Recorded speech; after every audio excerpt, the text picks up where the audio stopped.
चलिए फ्रेंड्स, आज जो हम टॉपिक स्टार्ट कर रहे हैं वो है भारत के द्वीप, इंडिया के आइलैंड्स। इसके बारे में आज अपन पढ़ेंगे। तो देखिए, ये मैंने एक इंडिया का मैप बना दिया है। इसके अंदर मैंने जो भी इम्पोर्टेंट्स द्वीप हैं वो मैंने सारे लिख दिए हैं। तो चलिए स्टार्ट करते हैं। देखिए, अगर आप मैप को जब आप एटलस के अंदर ढंग से स्टडी करेंगे तो आपको मालूम पड़ेगा कि जो ओशन वाला पार्ट है वो होता है डार्क ब्लू कलर से, और जो इंडिया की जो कोस्टल बाउंड्रीज हैं, तटीय रेखा, इसके पास में जो पार्ट है वो कलर है आपको दिखेगा लाइट ब्लू कलर का। इसका मतलब क्या होता है कि जो गहरा समुद्र है उसको डार्क ब्लू से रिप्रेजेंट किया जाता है, और जो लाइट ब्लू कलर होता है उसको छिछला समुद्र जो होता है जहाँ पे जमीन होती है उससे रिप्रेजेंट किया जाता है। तो जब आप देखेंगे तो जो ये आपको अंडमान एंड निकोबार का जो पार्ट है ये आपको लाइट ब्लू कलर के अंदर दिखेगा। ठीक है फ्रेंड्स, तो चलिए अपन स्टडी करते हैं। तो सबसे पहले अपन अंडमान एंड निकोबार के बारे में स्टडी करते हैं। देखिए, ये कुछ ऐसे तो यहाँ पे सैकड़ों आइलैंड्स हैं, पर मैंने जो भी इंपॉर्टेंट है वो मैंने सारे यहाँ पे लिख दिए हैं। ठीक है फ्रेंड्स, तो देखिए जो सबसे पहला आइलैंड है जो ये लिखा हुआ है COCO कोको, ये है कोको आइलैंड। ध्यान रखिएगा, ये कोको आइलैंड इंडिया का पार्ट नहीं है, ये म्यांमार के अंदर आता है, पर है ये अंडमान निकोबार के पास में, इसलिए मैंने इसको बता दिया है। ठीक है फ्रेंड्स, फिर देखिए, फिर है ये सेकंड पॉइंट, इसका नाम है उत्तरी अंडमान। ठीक है फ्रेंड्स, उत्तरी अंडमान के अंदर है सैडल पार्क। सैडल पार्क क्या है, मैं यहाँ लिख देता हूँ। जो सैडल पार्क है ये अंडमान की सबसे ऊंची चोटी है। सबसे ऊंची चोटी जो है वो है सैडल पार्क अंडमान की। ठीक है फ्रेंड्स, फिर है सेकंड मध्य अंडमान।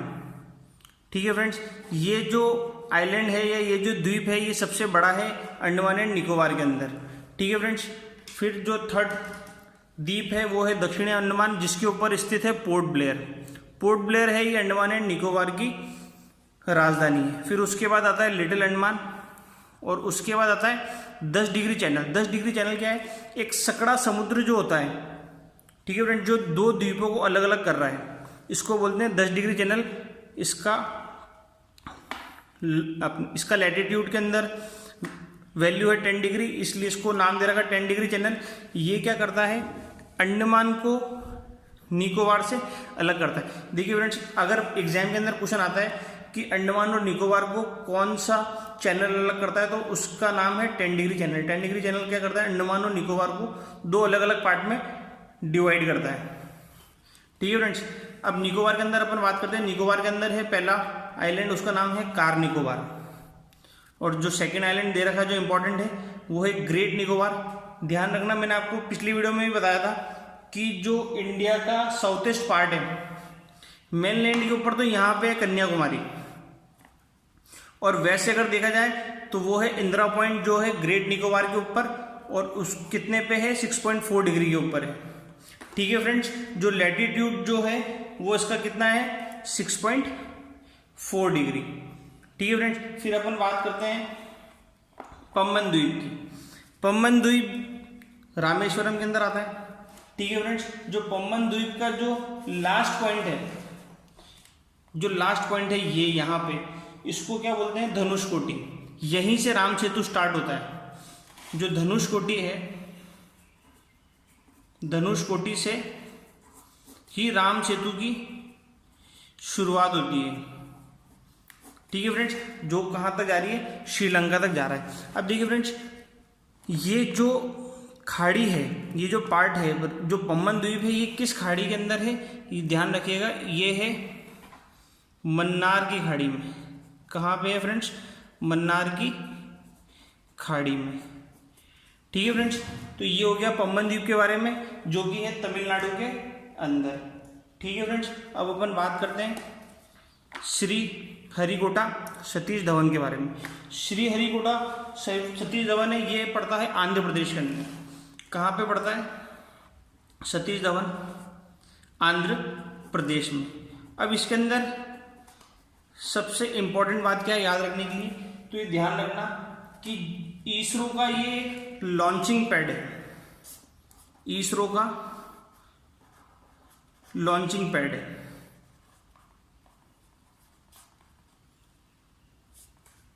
लॉन्चिंग पैड का मतलब क्या है कि जितने भी PSLV है, GSLV सैटेलाइट है, वो सब कहाँ से लॉन्च होती है? इस सतीश धवन से। जितनी भी PSLV GSLV सैटेलाइट है वो सारी सतीश धवन से लॉन्च होती है। ठीक है फ्रेंड्स, चलिए आगे चलते हैं। चलिए फ्रेंड्स आगे देखते हैं। श्री हरिकोटा सतीश धवन अभी अपन ने पढ़ लिया था। इसके बाद अपन पढ़ रहे हैं व्हीलर द्वीप। ये व्हीलर द्वीप कहाँ है? ये व्हीलर द्वीप पड़ता है उड़ीसा के अंदर। अब ये इतना इंपॉर्टेंट क्यों? ये इसलिए इंपॉर्टेंट है कि जितनी भी मिसाइलों का परीक्षण होता है, जितनी भी मिसाइलों का परीक्षण होता है वो यहीं से ही होता है। ठीक है फ्रेंड्स, चाहे आप ब्रह्मोस मिसाइल ले लीजिए या कोई सी भी मिसाइल ले लीजिए, उसका परीक्षण जब भी DRDO या करते हैं ये डिफेंस, तो हमेशा व्हीलर द्वीप से ही करते हैं। ठीक है फ्रेंड्स, तो अपन अब आगे चलते हैं। नेक्स्ट है इसके अंदर, अच्छा व्हीलर द्वीप है किस नदी पे? ये है ब्रह्माणी नदी पे। ध्यान रखना, कभी कभी पूछ लिया जाता है कि व्हीलर द्वीप है किस नदी पे, तो ये ब्रह्माणी नदी के ऊपर है। ठीक है फ्रेंड्स, फिर अपन बात करते हैं कोलकाता की। देखिए मैं आपको एक बात बता देता हूँ कि कोलकाता जो है वो समुद्रीय बंदरगाह नहीं है, समुद्रीय बंदरगाह नहीं है। कोलकाता जो है वो नदीय बंदरगाह है, नदी बंदरगाह है। ये किस नदी पर अवस्थित है? ये है हुगली नदी के ऊपर। ठीक है फ्रेंड्स, कौन सी नदी है? हुगली नदी। ये बहुत बड़ा कंफ्यूजन है लोगों को ऐसा लगता है कि जो कोलकाता है वो सागरीय बंदरगाह है, जैसे मुंबई हो गया, विशाखापट्टनम हो गया ऐसे, परंतु ये जो कोलकाता है ये मैंने गंगा की जो सहायक नदी है, जो ये गंगा निकली है गंगोत्री ग्लेशियर से, वो उत्तराखंड होते हुए जो ये यहाँ से बांग्लादेश में मिल रही है, यहाँ से इसकी सहायक नदी निकलती है जिसका नाम है हुगली नदी। इस हुगली नदी पे बसा हुआ है कलकत्ता। यहाँ पे बंदरगाह ये सीधा जुड़ा हुआ है फिर आगे बंगाल की खाड़ी से। और जो ये मैंने जो दो द्वीप बनाए हैं छोटे छोटे, एक तो है गंगा सागर जो बड़ा ही महत्वपूर्ण है, बड़े धार्मिक स्थल है यहाँ पे, और जो दूसरा है इसका नाम है न्यू मूर। कौन कौन से हैं यहाँ पे? एक तो हो गया गंगा सागर और दूसरा हो गया न्यू मूर। ये दो द्वीप है जो पश्चिम बंगाल के अंदर है। ठीक है फ्रेंड्स, अब एक अपन देखते हैं जो ये नर्मदा नदी है। नर्मदा नदी के मुहाने पर एक द्वीप है जिसका नाम है अलिया बेट। क्या नाम है फ्रेंड्स? अलिया बेट। ये अलिया बेट क्यों इंपॉर्टेंट है? अलिया बेट इसलिए इंपॉर्टेंट है कि इसके अंदर भारत का काफ़ी जो नेचुरल रिसोर्सेज है, नेचुरल रिसोर्सेज का भंडार है। नेचुरल रिसोर्सेज का इसके अंदर अलिया बेट के अंदर भंडार है। ये कहाँ पर है? ये है नर्मदा नदी के किनारे पर। ठीक है फ्रेंड्स, बहुत बड़ा पेट्रोलियम भंडार है इसके अंदर।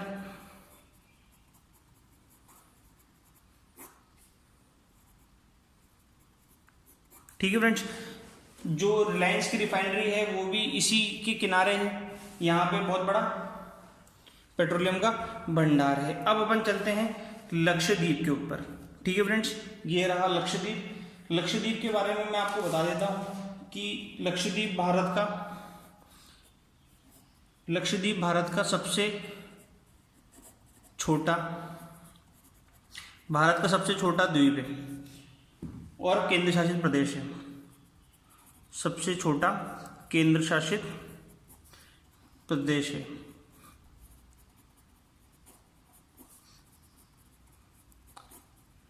ठीक है फ्रेंड्स, जो लक्षद्वीप है ये एक प्रवाल द्वीप है। क्या है फ्रेंड्स? एक प्रवाल द्वीप है। प्रवाल द्वीप का निर्माण किससे होता है? प्रवाल द्वीप का निर्माण होता है मूंगा चट्टानों से। कहीं कहीं आपने इंग्लिश में नाम पढ़ा होगा कोरल रीफ। ये प्रवाल द्वीप के लिए कहा जाता है।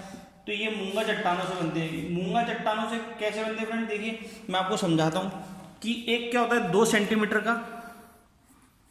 सेंटीमीटर का जीव होता है जो चूने के ऊपर निर्वाह करता है। मतलब CaCO3 कैल्शियम कार्बोनेट जो है ये चूना है। चूने का केमिकल नेम है, इसके ऊपर निर्भर करता है। तो ये क्या करते हैं फ्रेंड्स, ये समुद्र में कॉलोनियां बना के रहते हैं कुछ इस प्रकार से।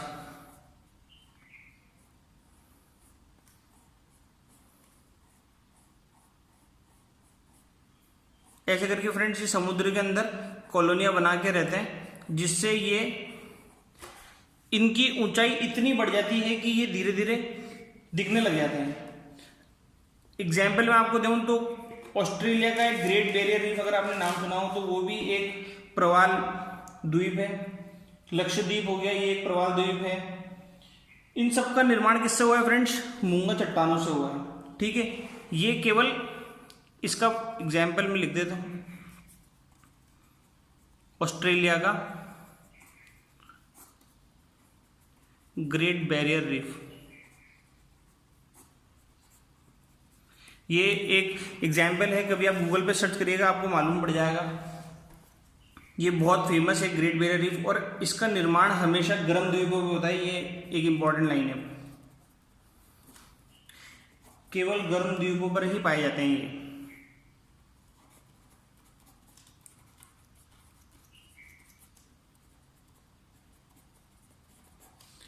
ठीक है फ्रेंड्स, तो ये आज हमने इसके बारे में पढ़ा है, भारत के द्वीपों के बारे में। नेक्स्ट वीडियो के अंदर हम भारत की जो सीमाएं हैं, कि जो पिछली वीडियो में मैंने जिसके बारे में बात करी थी कि किस सीमा तक हम संसाधनों का उपयोग कर सकते हैं, किस सीमा तक हम मत्स्य पालन कर सकते हैं, वो सब मैं आपको समझाऊंगा। इसके अंदर एक चीज़ और मैं आपको बता देता हूँ, ये शायद छूट गई, मैंने बताया नहीं आपको, जो ये 1 नंबर लिखा हुआ है। ठीक है फ्रेंड्स, ये 1 नंबर अगर आपको दिख रहा हो तो मैं आपको दिखा देता हूँ। ये 1 नंबर और ये 2 नंबर के बारे में आपको बता रहा हूँ। जो ये 1 नंबर है,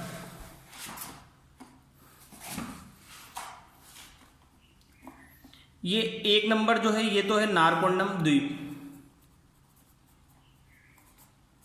नारकोंडम। ये है शुद्ध ज्वालामुखी, इसके अंदर है सुषुप्त ज्वालामुखी। सुषुप्त ज्वालामुखी क्या होता है फ्रेंड्स, कि ये कभी सक्रिय हुआ करता था, अभी ये सक्रिय नहीं है।